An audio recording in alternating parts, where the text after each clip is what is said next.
নমস্কার, আড্ডি রান্নাঘরে আপনাদের সকলকে স্বাগত। আশা করি সবাই ভালো আছেন।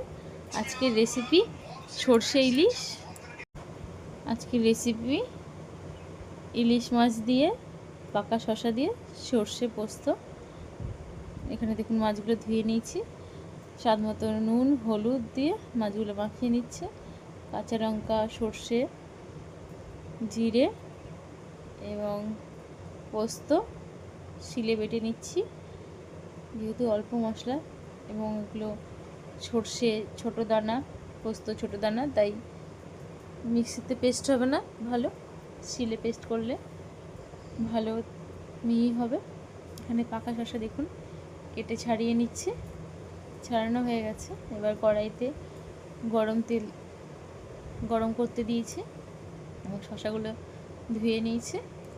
কড়াইতে তেল গরম হয়ে গেছে, হয়ে যাওয়ার পরে তেজপাতা, জিরে এবং শুকনো লঙ্কা ফোড়ন দেবো। দেওয়ার পরে মাছগুলোতে ডিম ভর্তি পেটির মাছ যেহেতু, তাই এক পিস করে আস্তে আস্তে আলতো আলতো করে ছেড়ে দিলাম, যাতে মাছ থেকে পেটি থেকে ডিমগুলো না বেরিয়ে যায়। কে কে পাকা শসা দিয়ে ইলিশ মাছ খেতে ভালোবাসেন কমেন্টের মাধ্যমে জানাবেন। মাছগুলো আলতো করে এপিট ওপিট করে নিলাম পাল্টে, যাতে ডিমগুলো ঝোলের থেকে যখন ঝোল দেবো তখন না বেরিয়ে যায়। এক পাশ আলতো করে ভাজা হয়ে গেলে এপাশও পাল্টে দেওয়া হয়েছে। এরপরে সর্ষে, কাঁচা লঙ্কা, জিরে, পোস্ত বাটা, তাতে জল দিয়ে শিল দেওয়া জল দিয়েছিলাম এবং হলুদ সামান্য আর নুন দিয়ে জল দিয়ে গুলিয়ে মাছে ঢেলে দেওয়া হয়েছে। তারপরে কেটে রাখা শসাগুলো দিয়ে দেওয়া হয়েছে, আলতো করে নাড়ে সাঁড়াশি দিয়ে সামান্য আবার সেই মশলার মাছের যে বাটি ধোয়া জল, সেই জলটা দিয়ে ঢাকনা দিয়ে ঢেকে দেবো। মিনিট 15 পরে ঢাকনা তুলে আবার দেখব। ঢাকনা দিয়ে ঢেকে দিয়েছি, এবার দেখুন মিনিট 15 পরে তুলে নিয়েছি।